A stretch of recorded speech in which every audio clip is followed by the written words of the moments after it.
Muy bien, voy a leer desde el versículo 10 del capítulo 10, solo para repasar hasta el...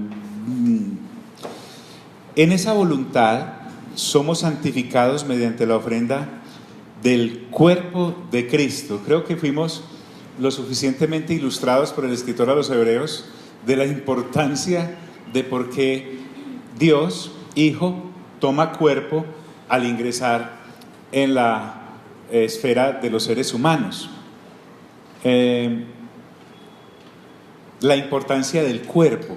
Claro que el cuerpo es un conjunto, como donde va la sangre, donde van los órganos, donde van los sentidos, pero nuestro énfasis, por lo menos en mi caso, siempre fue sobre las virtudes de la sangre preciosa de Dios mismo. Sin embargo, este escritor avanza hacia el alimento sólido que le está dando a los creyentes hebreos del primer siglo en Cristo Jesús y les habla de la importancia de que el Dios Hijo haya tomado cuerpo. Como fue suficientemente explicado, hasta donde Dios nos ha permitido ver, dejemos ahí para poder avanzar. En esa voluntad somos santificados mediante la ofrenda del cuerpo de Jesucristo. Este asunto de cuando habla del cuerpo de Jesucristo, miren con qué confianza Él les habla a los destinatarios de la carta, porque ellos ya eran creyentes. Él no tiene que explicarle a esos hebreos ya quién era y quién es el Señor Jesús. Hecha una vez para siempre, y ciertamente todo sacerdote está día tras día ministrando y ofreciendo muchas veces los mismos sacrificios que nunca pueden quitar los pecados. Ya vimos por qué.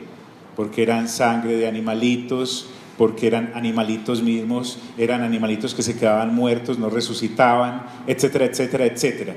El etcétera no es peyorativo, sino ya visto. Que nunca pueden quitar los pecados. Pero Cristo, el parámetro que Él está colocando es entre el antiguo pacto y el nuevo pacto. Pero Cristo, habiendo ofrecido una vez para siempre un solo sacrificio por los pecados, se ha sentado a la diestra de Dios. De ahí en adelante, esperando a que sus enemigos sean puestos por estrado de sus pies. Porque con una sola ofrenda hizo perfectos para siempre a los santificados. Y nos atestigua lo mismo el Espíritu Santo, porque después de haber dicho, recuerden que nos llevó al Antiguo Testamento, este es el pacto que haré con ellos después de aquellos días, dice el Señor. Bueno, importante. Debemos recordar, tanto el primer pacto como el nuevo pacto, los destinatarios iniciales siempre fueron el pueblo de Dios, los israelitas. Grande misericordia la que tenemos al haber sido incluidos los gentiles, gracias a la defección de ellos, como dice Romanos. Este es el pacto que haré con ellos después de aquellos días, dice el Señor. Pondré mis leyes en sus corazones y en sus mentes las escribiré. Y añade, y nunca más me acordaré de sus pecados y transgresiones. ¡Qué espectáculo esto! Nunca más.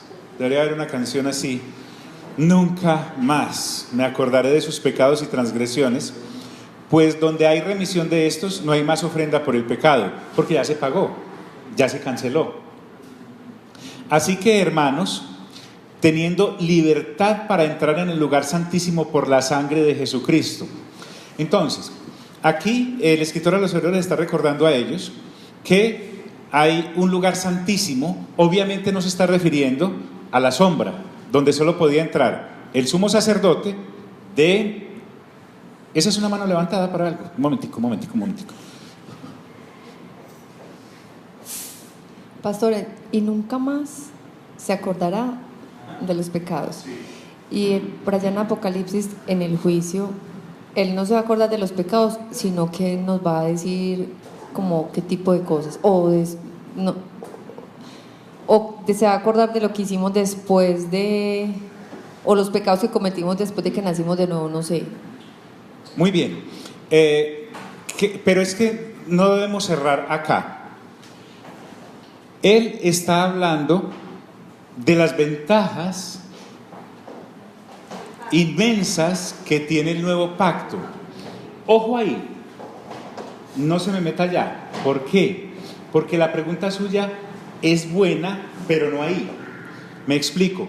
En el antiguo pacto, el que los hebreos seguían en el tabernáculo que se le había dado a Moisés, copiadito, y en el orden sacerdotal de Aarón, recuerde muy bien que en los 10 capítulos anteriores, en los 9 capítulos anteriores, hemos venido observando que el sumo sacerdote del antiguo pacto ofrecía cada año una ofrenda por los pecados de él y de su familia y por los pecados del pueblo. Y al año siguiente tenía que ir otra vez a ofrecer por los pecados. Eso es acordarse de los pecados. La persona pecadora y el Dios al que se le estaban ofrendando los cuerpos de los animales y la sangre de los machos cabríos y de la becerra y las cenizas. Entonces, ese pacto es imperfecto en el sentido de que no perfecciona la conciencia del ofrendante, del oferente, porque constantemente su conciencia de culpa le está recordando sus pecados. Se refiere a que ese sacrificio por los pecados no era suficiente porque no los quita. Pero en el nuevo pacto, el Señor Jesús, como ya lo vimos, ofrece no una vez cada año, sino una vez y para siempre.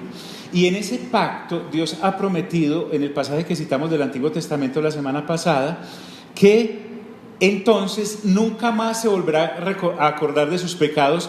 Es porque como el sacrificio acá es perfecto, borra de una vez y para siempre la lista de deudas pecaminosas que tenían los que ofrendan en este nuevo pacto, que aceptan que en Cristo Jesús hemos sido reconciliados completamente con Dios. A eso se refiere ahí.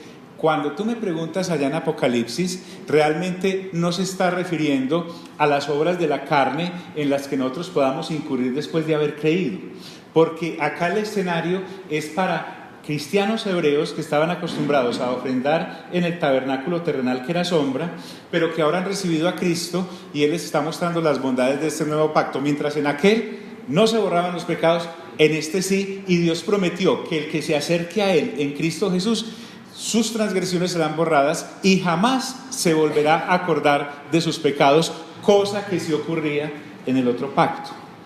En ese asunto de las obras de la carne que usted me estás preguntando, porque la pregunta es buena, podríamos entonces mejor pensar en el tribunal de Cristo, en el cual nosotros seremos calificados, y si construimos con madera y una hojarasca, que hasta donde nos ha mostrado el Espíritu Santo es caminar en la carne después de haber conocido a Cristo, como usando esta nueva vida para lo que no es, pues ahí Dios evaluará. Pero aquí está hablando es de la manera de acercarme a Él como hebreo. Ya no puedo acercarme por el antiguo pacto, sería iluso de parte mía después de haber visto lo que hay en Cristo Jesús, insistir por esa puerta que además está cerrada porque Dios ya no está ahí, porque Él mismo abrogó esa comunicación, y ahora en Cristo Jesús tengo esto.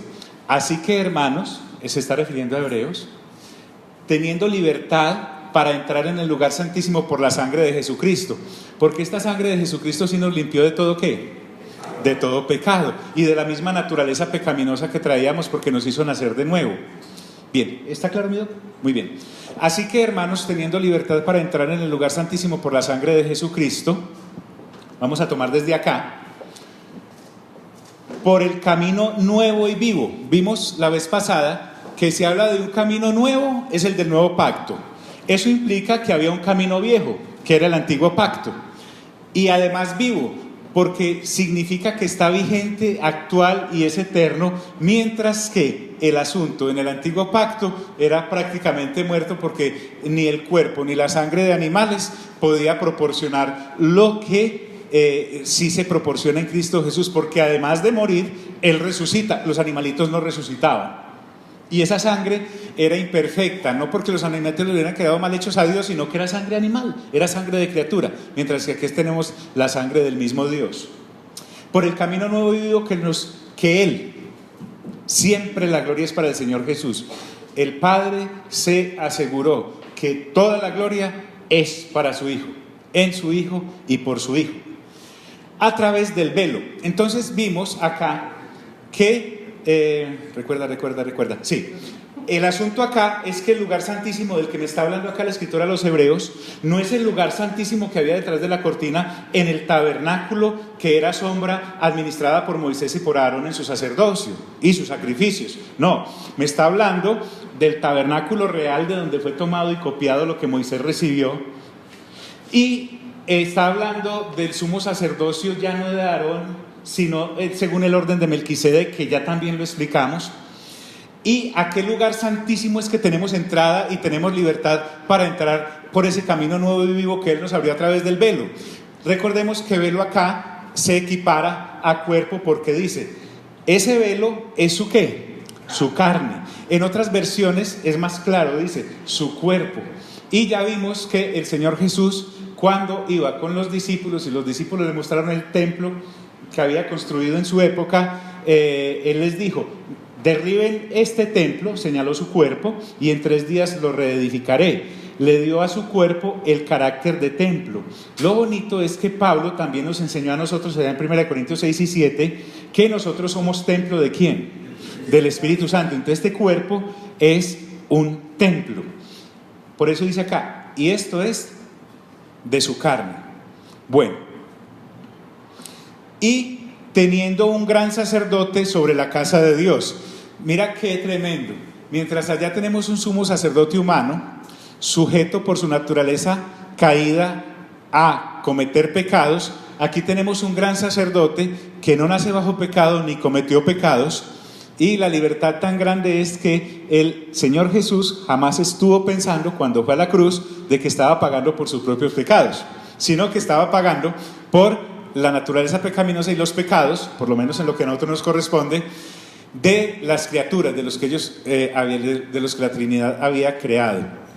Por lo tanto, ese gran sacerdote está sobre la casa de Dios, que no es el tabernáculo antiguo de Moisés, hecho de pieles o de ladrillos, sino que hay un tabernáculo. Usted y yo, que ya tenemos la libertad de entrar con confianza, sin terror, al libro de Apocalipsis, tú y yo podemos mirar que cuando se abre el tercer cielo, allá hay un templo, que cuando la Nueva Jerusalén desciende hay un templo. Se está refiriendo a que hay un lugar del cual Moisés vio en el Sinaí y le fue dado para dibujar. Entonces nos está hablando de esa casa de Dios, pero también el concepto es mucho más amplio. ¿Por qué? A ver, miremos. Si yo necesitaba como israelita, antes del nuevo pacto, en el antiguo, ir a ofrendar, tenía que ir al templo. Cuando se dividieron las tribus de Israel, en la charla pasada cometí un error de cantidad, diciendo que había 10 tribus al norte y 10 tribus al sur. No es así. Había 10 tribus al norte y 2 al sur. Eso me pasa por hablar rápido.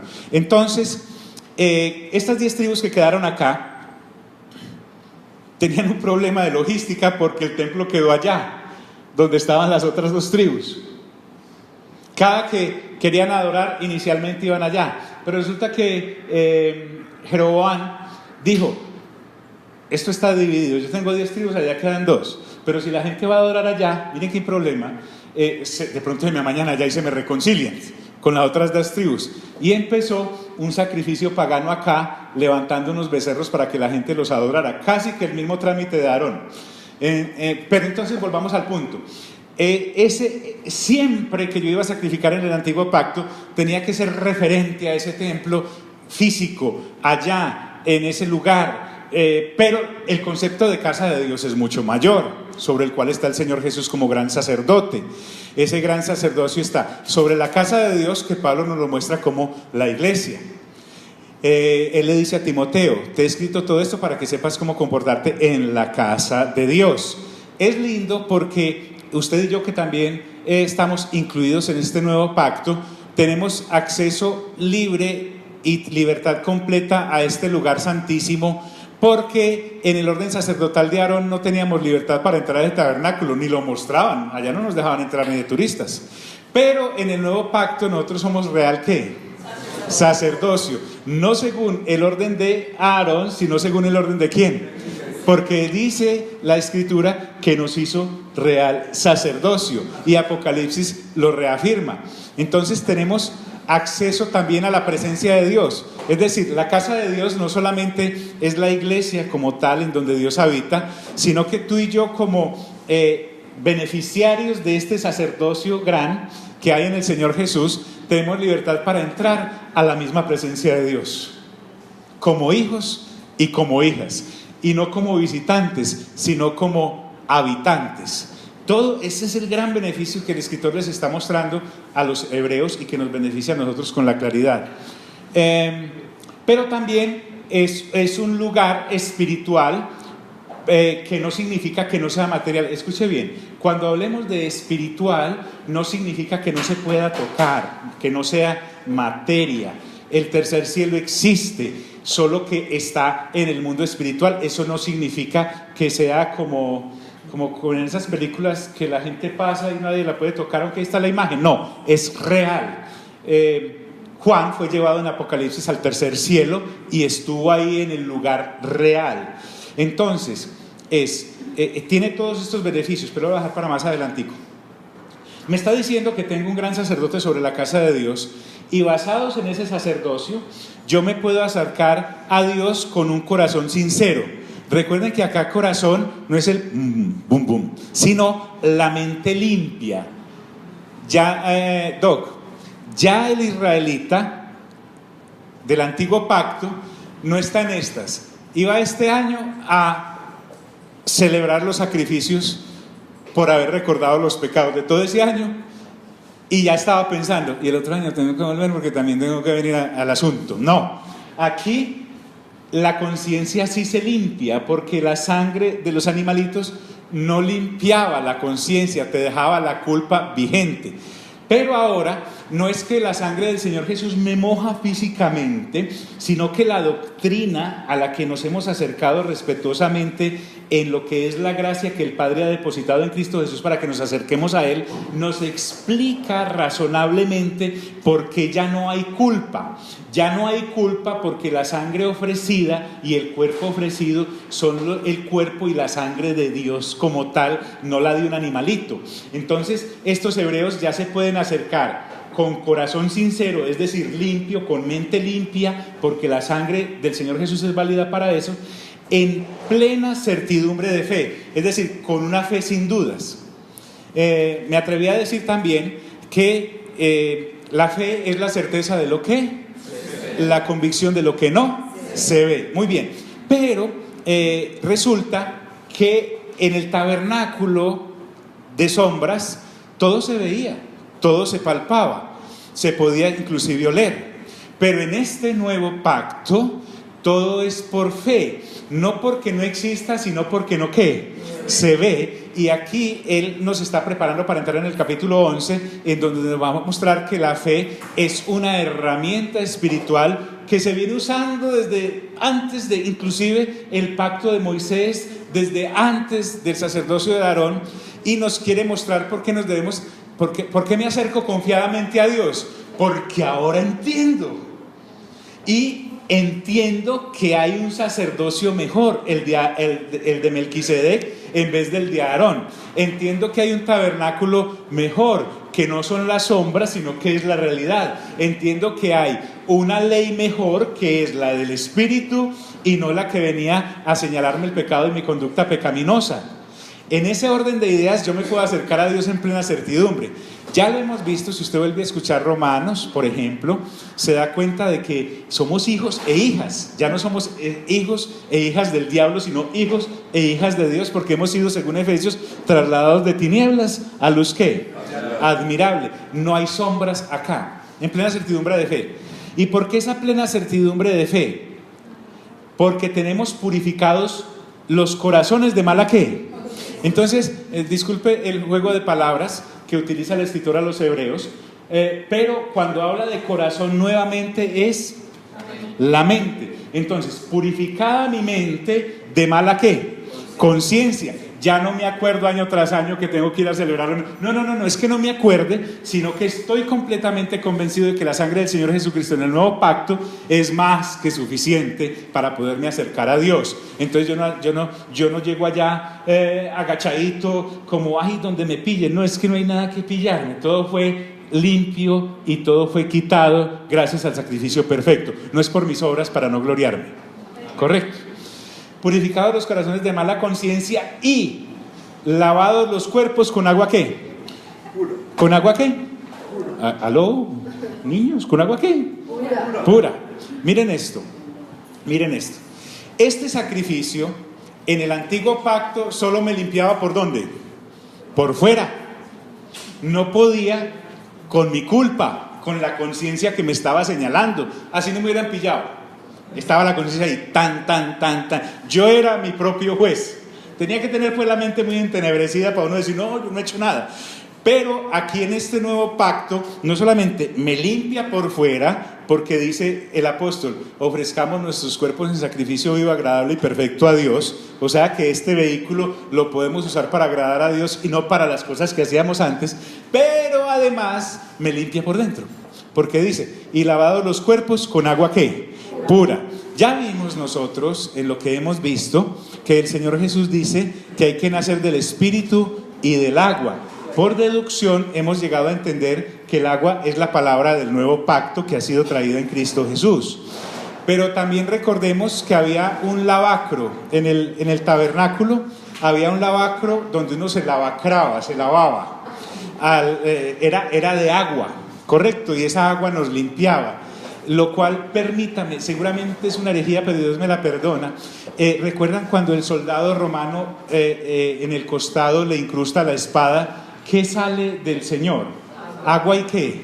Y sangre. Entonces ahí también está, Él como tabernáculo, como templo, ofreció todo lo que el tabernáculo y este templo terrenal ofrecía. Lo entregó todo. Pero no me quiero meter por ahí porque no estoy completamente seguro, pero tampoco es pecado mortal. Y lavados los cuerpos con agua pura. Entonces, ¿qué hace? El agua pura limpia la conciencia. En el antiguo pacto el agua era en un molde que se colocaba el agua, pero solo era un símbolo del nuevo pacto. Al llegar el nuevo pacto, entonces tengo entrada al lugar santísimo, que a la vez, como les decía, es un lugar como tal, pero también es un estado de gracia. Es un lugar que evidentemente lo vemos reflejado en las Sagradas Escrituras cuando vemos el tercer cielo. Qué lindo ya poder llegar hasta Apocalipsis. Es que era muy difícil ser creyente antes de la revelación, porque uno llegaba hasta Judas. Y de ahí de Apocalipsis en adelante, eso era una cosa, una nebulosa tremenda que la misma academia nos había metido. Qué triste, pero ya salimos. Entonces, ese lugar santísimo es también la pureza de corazón que Dios me ha permitido tener gracias al sacrificio de Él. Entonces, además de que había un tabernáculo terrenal que nos estaba mostrando el antiguo pacto, ahora el nuevo pacto nos entrega un tabernáculo inclusive celestial, y dice la Escritura que estamos allí sentados juntamente con Cristo Jesús. ¿O no dice una de las cartas del apóstol Pablo que con Cristo Jesús estamos juntamente sentados en dónde? En lugares ¿qué? Celestiales. Entonces, ojo pues, para que no vamos a ser solamente futuristas. Ya estamos en Cristo Jesús sentados ahí. Usted me dirá, John, pero si todavía estoy aquí en el este aguantándome este frío, yo me siento acá, no me siento como en el tercer cielo. Es que ahí es donde está la fe. La fe me muestra que yo ya no soy esclavo del tiempo y del espacio, que estoy atrapado acá en el tiempo y en el espacio por una cuestión de época, pero realmente el sacrificio en la cruz del Calvario fue de una vez y para siempre, y el asunto ya está ahí. Entonces recuerden esto, el Señor Jesús dijo, el Espíritu Santo dijo a través del apóstol Pedro, que para el Señor un día es como 1000 años y 1000 años como un día. El tiempo y el espacio, nosotros hemos sido arrancados de esa esclavitud y colocados en el espacio, en la dimensión de la eternidad de Dios, que es donde realmente nos quiere y nos ve y nos anhela y estamos. Tan es así que miren, nosotros estamos abriendo una carta de hace 2000 años, escrita por un hebreo que ni siquiera le conocemos el nombre, pero es tan vigente que yo no veo a este individuo, no sé si le pasa a usted lo mismo, como un tipo muerto y sus huesos por ahí dispersados, o quién sabe si lo comió un león o lo asesinó algún emperador. Nada, yo me doy cuenta, entrado en la dimensión de que Dios no es un Dios de muertos, sino que es un Dios de ¿qué? Y cuando hablamos de Abraham y sacamos del Antiguo Testamento la figura de Abraham, el ser humano de Abraham, es como si realmente estuviéramos con él yendo al monte a sacrificar a Isaac, y vemos a Isaac liberado porque hay un carnero que le fue entregado, y también vemos a Moisés yendo al monte Sinaí para recibir las tablas, y están todos ahí. Cuando hablamos del apóstol Pablo y de lo que el Espíritu Santo escribió a través de él, de verdad que a mí no me huele como a muerto, lo veo totalmente vivo. Entonces, aunque en el tiempo y en el espacio nosotros vemos una cantidad de obstáculos todavía, el Señor Jesús se atrevió a decir esto: el reino ya está dentro de ustedes. Así que a la vez es un futuro, pero es un constante presente. Ya estamos ahí. La revelación para nosotros está completa. El viernes fui un poquito atrevido con las personas que no vienen a renovar mente. Espero que sí lo hagan en sus casas, pero el asunto es que este curso, por ejemplo, por llamarlo de alguna manera, no lo vamos a encontrar después de la muerte ni en la resurrección, en donde, mira, allá donde dice Hebreos lo van a desatrasar de la carta a los hebreos. No, porque se supone que nosotros ya estamos renovando mente. Nosotros no vamos a ir allá a improvisar.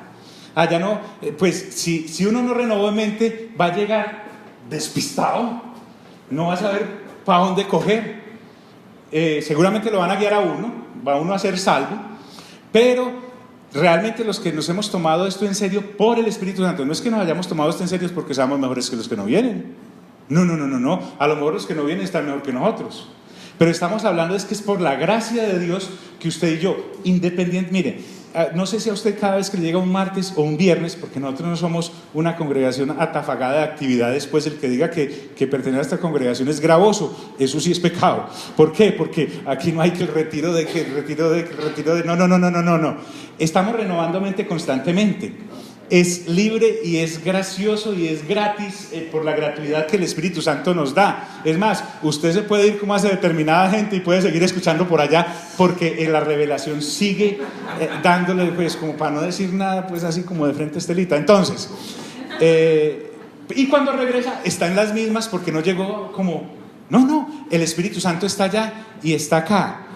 Pero sí va a ser algo tenaz que yo llegue allá sin saber lo que ya debería saber. Entonces les decía, por ejemplo, yo sé que a usted le ocurre lo mismo que a mí. Para mí el viernes no es una opción, y no es porque sea el que tenga que venir a abrir la carpintería, ni el martes, sino que hay algo, como lo vamos a ver enseguida, que nos dice el versículo 25, que empieza como a jalarte, algo que te trae. No importa lo que estés haciendo, vos sabes que ese día ocurre algo. Entonces, lavados los cuerpos con agua pura. A raíz de esa revelación es que el escritor a los hebreos le está diciendo a estos hermanos hebreos de hace 2000 años: manténgase pues sin fluctuar, él se incluye, él es muy noble, dice: mantengámonos firmes sin ¿qué? Sin fluctuar. Es decir, no estén pensando en el antiguo pacto y pensando, ¿será que nos estamos perdiendo de algo? No, eso ya está cerrado y clausurado. Afiancémonos en el nuevo pacto, sigamos creyendo ahí. La fluctuación aquí no es, ¿será que los que siguen yendo allá tienen la razón y yo estoy equivocado? No. ¿Por qué? Porque ya este nuevo pacto, como lo dice Pablo en 2 de Corintios 3, 4 o 5, dice que ya, y en Romanos también, que este pacto no está escrito en tablas de piedra, sino que está ¿en dónde? En nuestros corazones. El mismo profeta en el Antiguo Testamento la vez pasada dijo: y escribiré mis leyes en sus corazones, y ya nadie le tendrá que enseñar a nadie, conoce al Señor, porque el mismo Señor será el que nos instruya a los nacidos de nuevo, sean de Israel o sean de los gentiles creyentes en Cristo Jesús. Entonces, esto es para los creyentes, que estaba dirigida la carta, urgente entenderlo y vivirlo, porque si no iban a ser encontrados luchando entre dos aguas. Y nosotros también debemos entender que todo esto que estamos hablando ya lo tenemos en Cristo Jesús. Lo único que a nosotros nos debe, el aporte que nosotros debemos hacer realmente es casi que ninguno. Uno, esperar el retorno del Señor Jesús, porque este pacto está abierto hasta que el Señor Jesús ¿qué? independientemente de todas las generaciones que pasen. Mira todas las generaciones que han pasado desde este escritor o desde Pablo, desde hace 2000 años, pero está vigente y es eterno. Y en segundo lugar, es que nosotros debemos entender que el Señor Jesús puede venir en nuestra generación o nosotros nos podemos ¿qué? Morir. Pero para nosotros la muerte ya no, sí, claro, yo sé que a usted le pasa, a mí me pasa. ¿Será que qué pasará cuando ya uno está frío y quieto y no respira y se está pudriendo y todo si lo creman, ¿cierto? Bien, puede que uno tenga una sensación ahí, pero realmente lo de la eternidad ya está listo.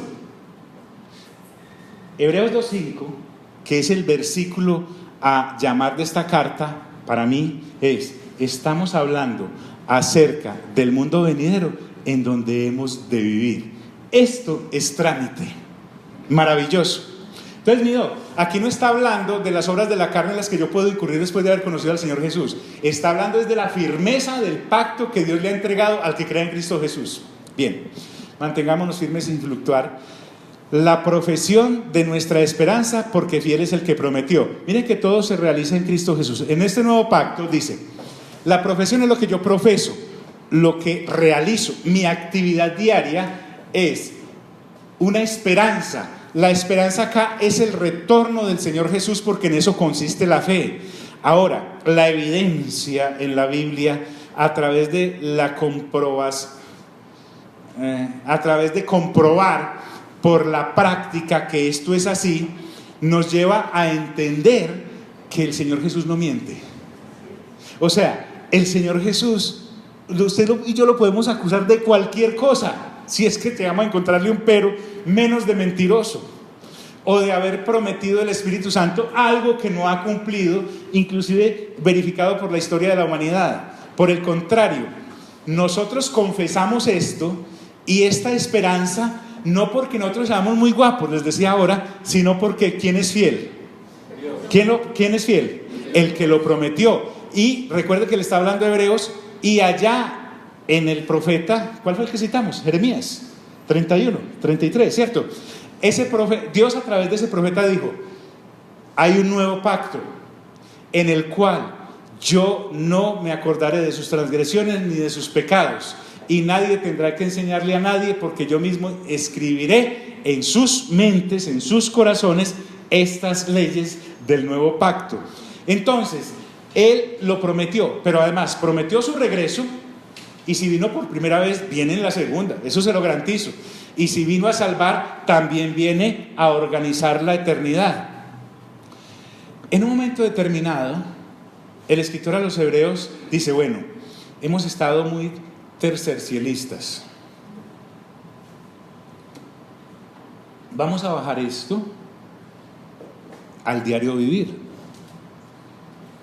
Así como nosotros, hace 2000 años había creyentes talabarteros, había creyentes que trabajaban en el banco, había creyentes que eran artesanos, había creyentes que eran comerciantes, había médicos, gente que en su diario vivir algo hacían para llevar la papita a la casa.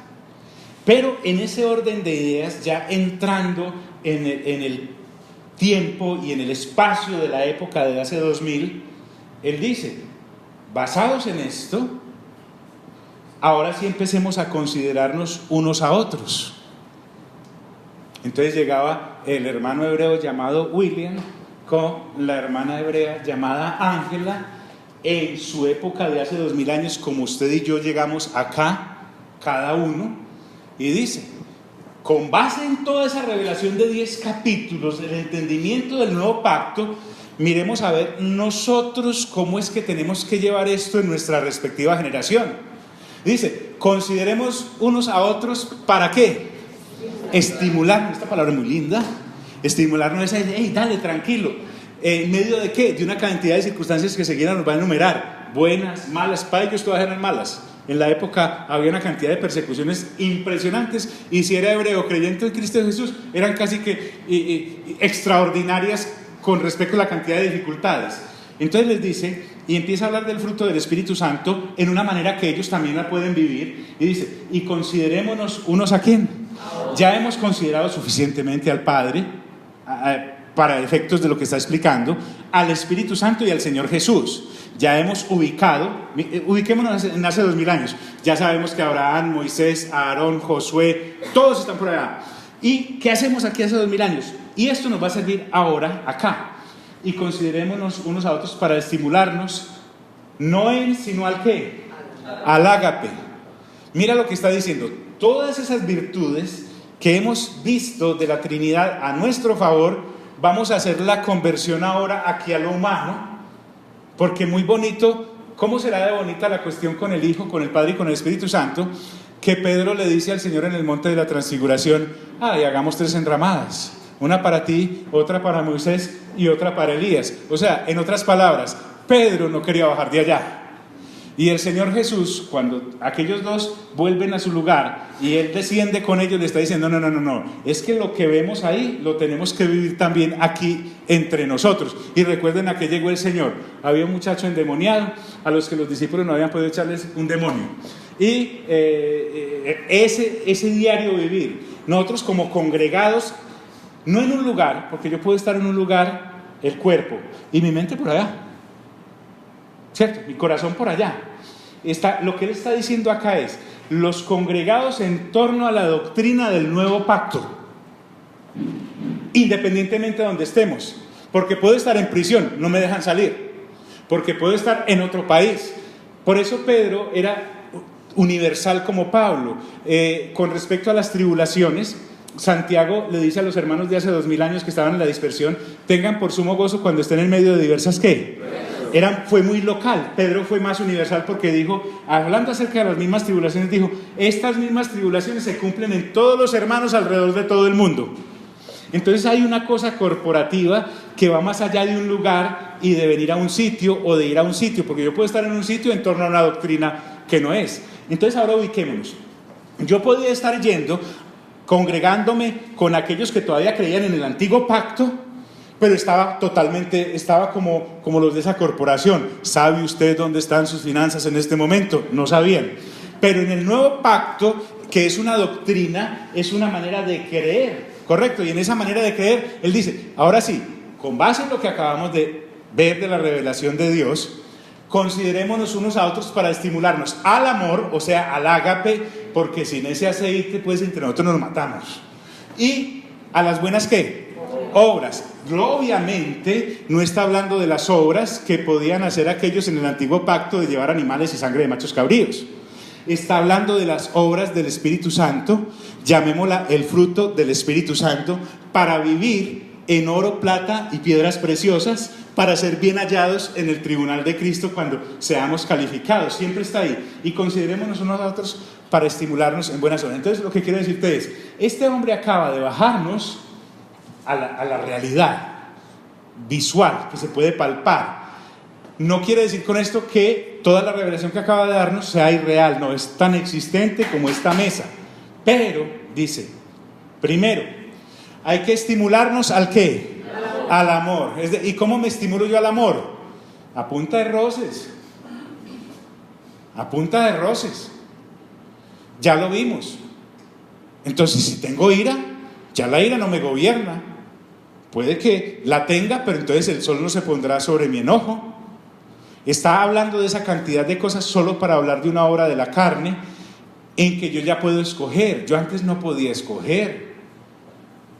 Yo antes podía pasar semanas iracundo, en silencio, como una tumba punzante. Pero ahora yo digo, no, el que es así se murió. Miren qué bonito esto. Ahora debo vivir en el ágape. Este eros no me aguanta, este filios no me aguanta. Es más, con esos dos me alcanza para matar al otro cuando no me caiga bien. Pero en el ágape, no, yo no te voy a exigir otra cosa que me permitas amarte en beneficio tuyo sin yo recibir nada a cambio. Eso parece de una película, pero es real. Entonces, al amor y a las buenas obras, porque es amor, gozo, paz, paciencia, benignidad, bondad, fe, mansedumbre, templanza. Pero también dice, y considerándonos unos a otros para estimularnos al amor y a las buenas obras. Lo que él está diciendo es, somos responsables los unos de los otros. Él se va a meter aquí en una cosa que es supremamente admirada en los no nacidos de nuevo o en aquellos que no han renovado mente, y es el individualismo. Y nos va, adelante, y nos va a meter en una cosa que es totalmente ajena para el no nacido de nuevo y para el que no ha renovado mente así haya nacido de nuevo, que es: somos parte de un cuerpo.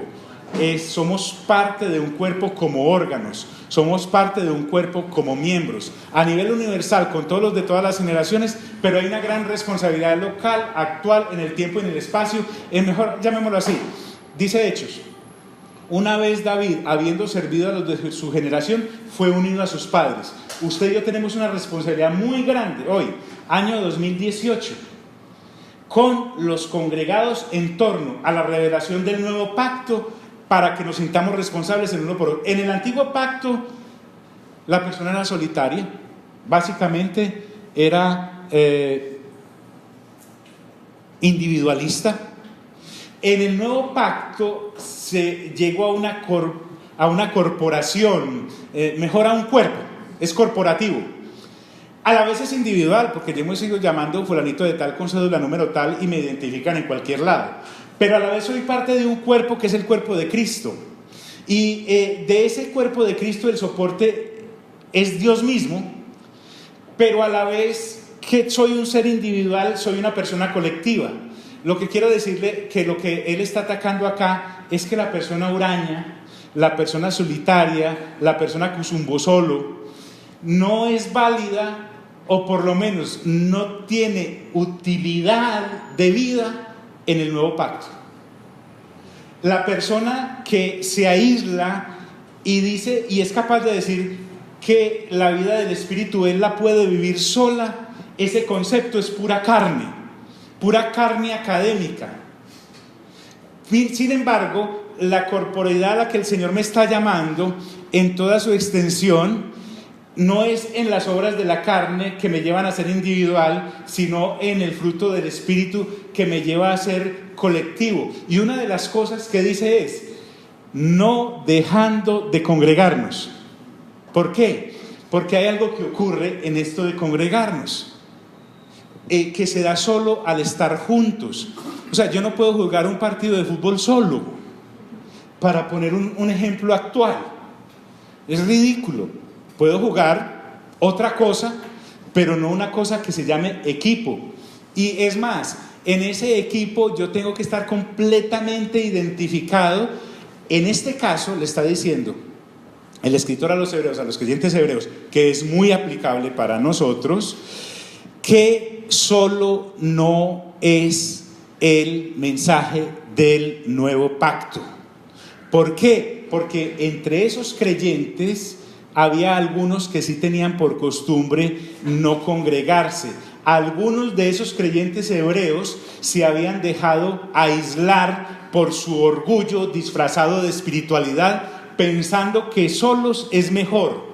Habían cedido a la vanidad religiosa de sus mentes carnales, que los hacía sentir superiores. Cuando yo insisto en estar solo en este nuevo pacto, hay una carnalidad que huele a peste, porque me hace lo que realmente estoy diciendo: no me junto con ustedes porque mi conocimiento de Dios me ha hecho superior y solo puedo. Y se lleva de tajo la mentalidad de cuerpo que el Señor Jesús trajo. Se lleva de tajo la corporeidad que el Espíritu Santo, porque el Espíritu Santo sí habita en mí, pero habita en el cuerpo de Cristo. Me llevo de tajo la misma lectura juiciosa de la palabra si la sigo leyendo carnalmente, porque en 1 Corintios capítulo 12 dice que el Espíritu Santo a algunos ha puesto como apóstoles, como profetas, como evangelistas, como los que hacen milagros, como los que sirven, etcétera, donde Él quiere. Cuando yo todavía insisto en que puedo estar solo o sola en este caminar, estoy perdido en mi mente carnal intelectual. Si he nacido de nuevo, he abortado mi nacimiento. Rayos. Como algunos tienen, ¿por qué? Su costumbre. Me vuelvo un autoaborto. Y hágale entender pues esto a alguien que insista en que eso es así. Como algunos tienen, ¿por qué? Por costumbre. Si no, exhortándonos. Mire que fruto del Espíritu también es, hombre, se equivocó, vamos a exhortarlo. Aquí no dice regañarlo, aislarlo, matarlo. Está hablando de que 1 Corintios 14 dice que es para exhortar, corregir. Sí, exacto.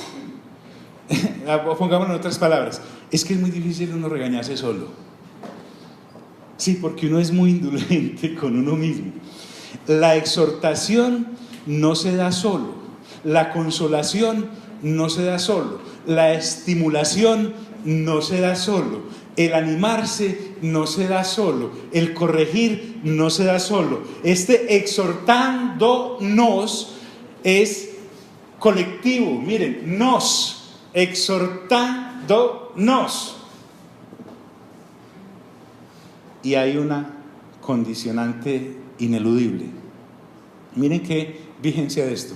Y tanto más cuando veis que aquel día que se acerca. Es decir, el retorno del Señor Jesús no deja de ser próximo y definitivo. Y la idea del Señor es que, trasladémosla a estas palabras, si te mueres en este momento, debes morirte congregado y pasar a los que vendrán con Él en su venida. Y si Él viene en este momento, debe encontrarte en el cuerpo del nuevo pacto, congregados en torno a esa doctrina que es mucho superior, le está diciendo a los hebreos en ese momento, que el antiguo pacto. Pero aquí nos tiene que incluir a todos, porque a ese lugar santísimo, en el sacerdocio de Melquisedec, con ese gran sacerdote, en ese tabernáculo que es el real, sí tenemos acceso todos aquellos que en Cristo Jesús hayamos creído durante todas las generaciones. ¿Me he hecho entender hasta ahí? Es básico. Por eso hay algo que te jala. No es algo que se nos ocurre a nosotros como seres humanos, porque el ser humano caído es cusumbo solo, y el nacido de nuevo sin renovar mente igual. Pero cuando tú has permitido que por la renovación del entendimiento realmente la obra del nacido de nuevo prospere y madure, como lo que ha venido así. Mire que desde el capítulo 5 y 6 este hombre anda trayéndolos de carne, de alimento sólido mejor, sacándolos de la leche. La persona que no se congrega en torno a lo que trae este nuevo pacto con aquellos que han entendido el nuevo pacto, así le parezcan muy atrasados los otros o muy adelantados, para el que no se congrega, el adelantado es él. ¿Sí me hago entender? Él no ha entendido que no todos tenemos la revelación conjunta. Una persona solo tiene una parte, así crea entenderlo. Entonces, cuanto más veis que aquel día se acerca, a nosotros no nos debe congregar la persecución. Ellos tenían persecución. A nosotros no nos debe congregar la necesidad. Ellos tenían necesidades. A nosotros no nos debe congregar ni siquiera que nos caigamos muy bien. A nosotros nos debe congregar es que el Señor en su venida nos halle dentro de su cuerpo. O si morimos, nos halle dentro de su cuerpo, pero en la revelación del nuevo pacto. Entonces, el retorno del Señor no deja de ser próximo y definitivo. Doc, yo entiendo que uno puede captar solo parte de lo que un versículo como estos quiere decir. Mira, porque si pecáremos, ¿qué? Voluntariamente. Inmediatamente cuando hablamos de pecar, ¿a dónde nos lleva? ¿A las obras de qué? De la carne. Sí, en primera instancia. Pero lo que realmente el escritor de los Hebreos está atacando acá es que él consideraba, guiado por el Espíritu Santo, como pecado que un hebreo que haya creído en Cristo Jesús y esté en la revelación del nuevo pacto se devuelva para el antiguo pacto. Porque ahí hay un grave problema, y es el siguiente. El nuevo pacto, quiero recordarles que es un camino de fe, pero es actual y real, y nos genera una expectativa constante del retorno del Señor o de nuestra partida hacia Él, lo cual nos llevaría a que si dejamos deliberadamente nuestras obligaciones de creyentes en el nuevo pacto, como hemos visto del versículo 22 hasta este 25 que acabamos de ver, estamos negando que Jesús es literalmente el camino vivo que nos lleva al lugar santísimo, a la presencia del Padre. Porque en el antiguo pacto, yo como hebreo sí podía darme el lujo de ser un solitario, pero en el nuevo pacto he sido llamado a ser un cuerpo. En el antiguo pacto yo tenía una sangre que, permítame usar esta expresión, podía pisotear, porque como era insuficiente esa sangre, como no me perfeccionaba, pues yo podía seguir viviendo, sujeto a esa naturaleza caída, tal vez hasta comprendiéndola y entendiendo, por eso es que tengo que ir cada año, pero en el nuevo pacto yo tengo una sangre muy delicada, no porque la sangre sea débil, sino delicada para mí, porque me ha cobijado la revelación del nuevo pacto, y es la sangre que fue derramada de una vez y para siempre, y no de un macho cabrío o de una becerra, sino sangre del mismo Dios, y un cuerpo entregado, que además de entregado era un cuerpo perfecto dado por el Espíritu Santo para la encarnación del mismo Dios Hijo, para darle al Padre el agrado de hacer su ¿qué? Su voluntad. Miren cómo todo. Entonces dice, porque si yo peco voluntariamente, después de haber recibido el conocimiento de la verdad, la revelación del nuevo pacto, miren lo que viene, la revelación completa de Cristo. Es decir, Dios, ¿cómo explicar eso? Dios no se guardó nada en el nuevo pacto. El Deuteronomio 29:29, que dice que las cosas reveladas pertenecen a Dios, las cosas no reveladas pertenecen a Dios y las reveladas pertenecen a los hombres, nos daba la ventaja en el antiguo pacto de que hay cosas que yo no sé. El asunto que es que en el nuevo pacto, en Cristo Jesús, Dios no se guardó nada, absolutamente nada, y nos lo entregó todo. Nos faltará conocer una fechita, la de su retorno. ¿Le parece eso mucho? Realmente no es nada. Entonces dice, después de haber recibido el conocimiento de la verdad, la revelación completa en Cristo, ya Dios, al no guardarse nada en Cristo Jesús, porque Cristo Jesús es todo, si yo peco voluntariamente devolviéndome al antiguo pacto, entonces dice, ya no queda más sacrificio por los pecados. Es decir, el sacrificio por los pecados en este antiguo pacto era insuficiente y se podía volver a repetir al año siguiente, pero aquí en este no. Y si yo digo, no acepto el nuevo pacto, me voy para el antiguo, quedo fuera de base, porque ahí Dios ya no está, Dios ya abrogó eso. Y si yo insisto en irme para allá, deslizándome como dice el capítulo 2, entonces ya no queda más sacrificio por los pecados. No está hablando inicialmente de esa caída en las obras de la carne de un creyente que no ha dejado de creer en Cristo Jesús en medio de ese robo, porque él sabe que la revelación del nuevo pacto es esa. Está hablando del que abandonando el nuevo pacto se va para el antiguo. Así, quedó bien. Ya no queda más sacrificio por los pecados. ¿Qué queda entonces? Preguntaría uno. Dice, sino una horrenda expectación de juicio. Juicio acá es la ira de Dios. Entonces, trasladémonos por ejemplo a Egipto. En Egipto, Éxodo 12, Moisés es guiado por Dios para decirle al pueblo, bueno, van a sacrificar un cordero de un año perfecto, van a tomar la sangre en un lebrillo, una coquita, en un recipiente, y con esa sangre van a embadurnar los dinteles de las puertas. Cuando el ángel de la muerte pase y vea la sangre en el dintel, en esa casa no habrá mortandad. ¿Sí o no? Eso dice. A los que obedecieron, ¿qué les pasó? Nada, porque el ángel de la muerte veía la sangre y no entraba a esa casa. Pero ¿qué pasó con aquellos que dijeron, es muy exagerado, pues uno pintar, eso es como de vampiros, uno pintar la sangre con sangre ahí la cosa? No tenían revelación, ellos estaban pensando en los huevos del gallo que no ponía huevos, y ese día no pintaron ¿qué? Los dinteles, entre ellos Faraón, que él también sabía la noticia, es que esto no se hizo en ningún rincón, eso fue Vox Populi, que el ángel de la muerte va a pasar, y después de una venir de 10 plagas, en las cuales Dios no ha fallado ni en una, pues uno dice, pues por las dudas yo voy a pintar esto, o me voy a meter a una casa donde sí lo hayan pintado. No, a la gente que no le obedeció a ese mandato que Dios dio a través de Moisés, fue sancionada con la muerte de un primogénito en esa casa. Entonces lo que él está diciéndole a los hebreos, que entienden esto que les acabo de decir, nosotros como gentiles no, pero es válido, dice que los que no obedecieron a eso, hubo muerto en esa casa, hubo mortandad en esa casa, desde el palacio de Faraón hasta el más sencillo de sus cortesanos. ¿Por qué? Porque habían menospreciado el sacrificio de una sangre, ¿vale? Y no la habían tenido en cuenta. Entonces a la gente, ahora hablemos de la sangre del Señor Jesús, que es el asunto. Por eso ese concepto que teníamos, perdónenme, me río de mí mismo, yo sé que ninguna de ustedes lo hizo, ni ninguna, cuando íbamos a salir de viaje: Señor, cúbrenos con tu ¿qué? Ay, Dios mío bendito, Señor, y que la carretera toda esté llena de ¿qué?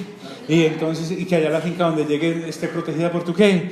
Eso nos muestra lo lechuditos, es que no alcanzaban ni a deslactosada, sino la profundidad de la sangre como tal que esto tiene, a lo que se está refiriendo. Dice, sino una horrenda expectación de juicio, porque el juicio sigue vigente. Ese horno allá del lago de fuego y azufre sigue vigente. Esos libros donde están anotados los hechos de los que no están anotados en el libro de la vida, sigue vigente. Dice, sino una horrenda expectación de juicio y de hervor de fuego que ha de devorar ¿a quiénes? A los adversarios. ¿A los adversarios de qué? Del nuevo pacto.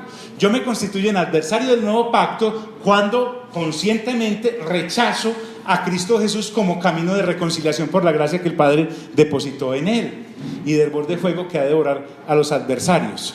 Hay una ira y hay un fuego eternos. Eso no lo podemos quitar el sello de la Biblia, aunque quisiéramos, porque algunos somos muy bonachones en este caminar y quisiéramos ocultarle a la gente que no, es como, mira, si yo sé que allá en esa curva hay un abismo donde no alcanzo a frenar y yo no le digo a la gente ese asunto porque a lo mejor alcanzan a frenar, quizá el carro en el que van alcance a llegar al otro lado, no les va a pasar por ahí, y además está lleno de aceite, pues no hay freno.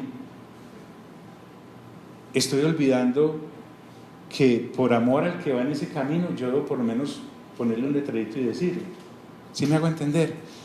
Y hervor de fuego que ha de devorar a los adversarios. Ya él verá si quiere seguir a la misma velocidad, si no quiere frenar, o si quiere ir para ahí. Entonces me explica por dónde me voy. Eso sería otra cosa. Y él trae el siguiente ejemplo. Quisiera como parar ahí. No, denme 2 minuticos más. En la ley de Moisés decía que el que violaba esa ley de Moisés, ¿cuál es la paga del pecado? Muy bien, okay. El que violaba la ley de Moisés, aún en esa sangre de machos cabríos, de becerros, había un juicio humano guiado por la ley de Moisés que decía, por el testimonio de 2 o 3 testigos, 2 personas o 3 decían, escuchamos a ejemplos, por ejemplo, Jezabel, la esposa de Acab, se dio cuenta que Acab quería una viña y se puso a llorar porque no la podía conseguir. Ella contrató unos hombres malos que dijeran que Nabot, que era el dueño de la viña, había blasfemado contra la ley de Dios.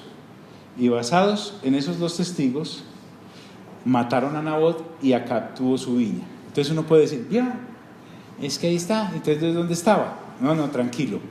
El asunto es que si aún con testigos falsos eso llevaba a la muerte, pero también miremos que hubo juicios correctos. La esencia acá no es si los destinatarios de la ley la usaban mal, sino cómo era de tremenda esa ley, a pesar de ser sombras, que si 2 testigos decían eso, mi muerte era inminente. Lo puede ver todavía aplicándose cuando este señor Esteban fue llevado diciendo que había hablado mal contra la ley de Moisés y efectivamente lo apedrearon. ¿Correcto? Lo que él está diciendo es, si por el testimonio de 2 o 3 testigos se validaba que yo había violentado la ley, irremediablemente tenía que morir, porque la paga del pecado según la ley es ¿qué?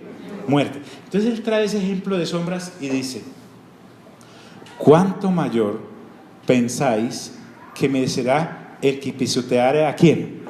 Al Hijo de Dios, es decir, a aquel que se deslice del nuevo pacto al antiguo, porque a esta persona se le ha expuesto claramente que Cristo es la voluntad de Dios y el pacto que hay en él es el nuevo pacto. Devolverme entonces es una locura, porque estaría pisoteando esta doctrina, despreciándola y diciéndole no me importa, sea que ame las circunstancias del mundo en cualquiera de sus presentaciones y menosprecio lo que en Cristo Jesús me ha sido dado.